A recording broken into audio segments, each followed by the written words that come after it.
وزیر اعلیٰ پختونخوا سہیل آفریدی کا جا کے اڈیالہ کے باہر دھرنا دے دینا اور بار بار زبردستی کر کے زور دباؤ ڈال کے یعنی اعصاب کو قابو کر کے ان کی خواہش ہے کہ وہ مجبور کر کے جھکا کر ریاست کی طاقت کو وہ بانی پی ٹی آئی سے ملاقات کرنے میں کامیاب ہو جائے، دبا کر یعنی روب ڈال کر۔ تو ظاہر ہے کہ یہ افسوسناک رویہ ہے۔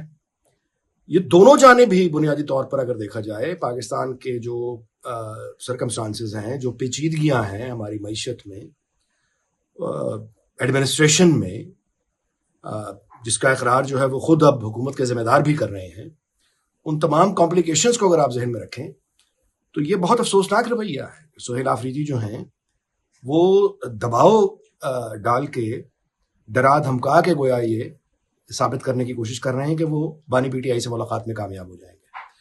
اب یہ جو زور زبردستی والا کلچر ہے، دھونس والا کلچر ہے، اسی کی وجہ سے پی ٹی آئی وہاں کھڑی ہے جہاں کھڑی ہے۔ اور 9 مئی کے بعد ان کو بالکل سمجھ آ جانی چاہیے تھی کہ دباؤ سے کام نہیں ہوگا، لیکن نہیں وہ سمجھ رہے۔ اچھا، ہمارے ہاں چونکہ ہے ایک پیر پرست سوسائٹی ہے، ہم ایک پیر بنا لیتے ہیں، اس کے بعد ہم اس کو ایک دیوتا سمجھ کے، انسانوں سے بڑا سمجھ کے ہم اس کو فالو کرنا شروع کر دیتے ہیں۔ ہر سیاسی جماعت کا بھی یہی حال ہے۔ تو بانی پی ٹی آئی کے ساتھ بھی پی ٹی آئی کا جو تعلق ہے وہ اسی طرح سے ہے۔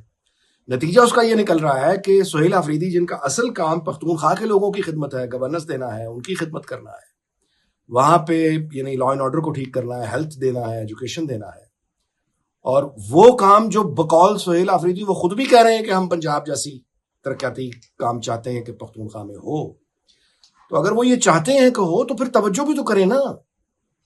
اسی طرح سنجیدگی سے، جو سنجیدگی ان کی ضد نظر آتی ہے بانی پی ٹی آئی سے ملاقات میں، یہ ضد ان کی پختونخوا میں گورننس دیتے ہوئے یہ ضد نظر کیوں نہیں آتی؟ کرپشن سے لڑتے ہوئے یہ ضد نظر کیوں نہیں آتی؟ لا اینڈ آرڈر کو بہتر کرنے کے لیے ان کی یہ ضد نظر کیوں نہیں آتی؟ تو یہ رویہ بھی افسوسناک ہے کہ آپ جبر دھونس سے ملاقات چاہیں۔ اچھا، دوسری طرف حکومت کو بھی خیر یہ چاہیے کہ وہ بلا وجہ ایک خبریں بنانے کا موقع کیوں دے رہی ہے؟ اگر وہ ملاقات مانگ رہے ہیں تو بہنوں سے ملاقات کی اجازت دے دینی چاہیے۔ یعنی جب سے وہ بانی پی ٹی آئی جیل میں ہے، ملاقاتیں ہو ہی رہی ہیں نا، تو کیا قیامت آ گئی؟ نظام کا کچھ بگڑ گیا، حکومت کا کچھ بگڑ گیا، یعنی کوئی کمزور ہو گیا، کیا ہوا؟ کچھ بھی نہیں ہوا۔ تو اگر ملاقاتیں، یعنی یہ اب حکومت کو دیکھنا ہے کہ جب ملاقاتوں کی اجازت ہوتی ہے تو اس کے بعد جو میڈیا میں خبریں بنتی ہیں کیا وہ نقصان دہ زیادہ ہیں، یا اب ملاقات کی اجازت نہ دے کر جو افواہیں پھیل رہی ہیں جس کا فائدہ ظاہر ہے کہ دشمن ممالک اٹھائیں گے، بھارتی میڈیا اس کا فائدہ اٹھا رہا ہے، افغان میڈیا اس کا فائدہ اٹھا رہا ہے۔ تو یہ موقع جو ہے یہ بھارتی میڈیا کو یا افغان میڈیا کو یہ موقع کس نے فراہم کیا ہے؟ یہ حکومت کو بھی ٹھنڈے دل سے دیکھنا چاہیے کہ ملاقات کی اجازت دینے میں اگر وہ اپنی بہنوں سے بانی پی ٹی آئی کی ملاقات ہو جائے گی تو اس سے کیا قیامت آ جائے گی؟ کیا اس سے حکومت کمزور ہو جائے گی؟ کیا اس سے نظام کمزور ہو جائے گا؟ جواب ہے نہیں۔ تو یہ جو میں سمجھتا ہوں کہ دونوں طرف ہی، ایک طرف پی ٹی آئی کا رویہ جو زور زبردستی کا ہے وہ بھی ظاہر ہے کہ اس کی تعریف نہیں ہو سکتی، یہ غلط ہے، اور دوسری طرف سے حکومت کی بھی یہ ضد جو لگ رہی ہے کہ ہم نے ملاقات نہیں ہونے دینی، یہ بھی اب میرا خیال ہے کہ حد سے بڑھ گئی ہے۔ جو سبق انہوں نے دینا تھا وہ دے چکے ہوئے ہیں، پوری دنیا دیکھ چکی ہوئی ہے کہ زبردستی وہ نہیں کر سکتے۔ تو حکومت سے ہم درخواست ہی کر سکتے ہیں کہ اپنا دامن ذرا بڑا کریں، دل وسیع کیجیے، اور ان کی بہنوں کو، ان کے جو ویل وشرز ہیں، ملاقات کی اجازت دینے میں کوئی حرج نہیں ہے، کیونکہ جب دو فرنٹس کے ساتھ ایسٹ اینڈ ویسٹ تعلقات ہمارے اچھے نہیں ہیں، بیرونی سرمایہ کاری جو ہے وہ حالت جنگ کی وجہ سے وہ اس طرح سے اٹریکٹ نہیں ہو پا رہی، مقامی سرمایہ کار بھی اس طرح سے راغب نہیں ہو پا رہا، تو اس تلخی کو، اندرونی تلخی کو ہمیں ختم کرنا پڑے گا، کیونکہ اندرونی تلخی دیکھیے اس کا فائدہ جب دو سرحدوں پر حالت جنگ کی سی صورتحال ہو تو دشمن ہماری اندرونی تلخی کا فائدہ کیوں نہیں اٹھائے گا؟ سوال یہ ہے۔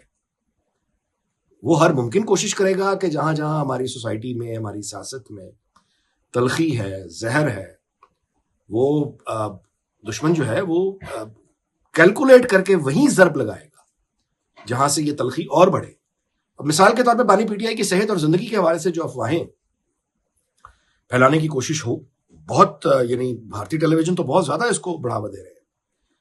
تو خدا نخواستہ اس طرح کی افواہوں کو اگر پاکستان میں لوگوں نے واقعی سنجیدگی سے لے لیا یا خود پی ٹی آئی کے لوگوں نے سنجیدگی سے لے لیا, اس کے نتیجے میں پھر کوئی فساد ہو گیا, اس کے نتیجے میں پولیس کو آگے آ کے کارروائی کرنی پڑ گئی, اس کے نتیجے میں اگر آ کے کچھ معصوم اپنی کوئی آزادی سے جائے گا, کوئی کیریئر سے جائے گا, کوئی صحت سے جائے گا, کوئی نوکری سے جائے گا, کوئی زندگی سے جائے گا, تو بلا وجہ معصوم لوگوں کی زندگیاں خطرے میں پڑیں گی.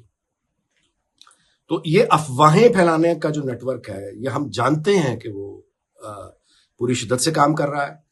پروپیگنڈا کرنے والے وہ بھارت میں بیٹھے ہوں, افغانستان میں بیٹھے ہوں, وہ پوری طاقت سے کام کر رہے ہیں اور وہ ہماری اندرونی ہر طرح کی تلخی کا فائدہ اٹھائیں گے جو اٹھا رہے ہیں. تو میرا خیال ہے کہ دونوں ہی, حکومت ہو یا پی ٹی آئی ہو, ان کو کو ایگزسٹ کرنا ہے, ایک ہی ملک میں رہنا ہے. ان میں سے کوئی باہر سے نہیں آیا اور ان میں سے کوئی باہر جائے گا بھی نہیں, دونوں نے وہیں رہنا ہے. تو جب ساتھ رہنا ہے تو ساتھ رہنے کے طریقہ اگر کوئی ڈھونڈ لیا جائے, وہ زیادہ پروڈکٹیو ہوگا, وہ زیادہ بہتر ہوگا, بجائے یہ کہ ساتھ بھی رہنا ہے اور ہر وقت حالت جنگ میں رہنا ہے. اب آپ بتائیے کہ ایک طرف مغرب کی طرف حالت جنگ, دوسری طرف افغانستان وہ حملے, اور تیسری طرف ملک کے اندر بھی یہ تلخی. یہ کون سی اکانومی کے لیے بہتر ہوتی ہے؟ کون سی حکومت ہے جو اس طرح کے چیلنجز سے اکیلے لڑ سکتی ہے؟ اکیلے لڑنا بڑا مشکل ہے. تو جو ہمارے نیشنل پرائرٹیز ہیں اور جو نیشنل گولز ہیں اس وقت جو ویسے بھی پاکستان جس صورتحال سے گزر رہا ہے, یہ اسپیشل سرکمسٹانسز ہیں, یہ کوئی نارمل سرکمسٹانسز نہیں ہے.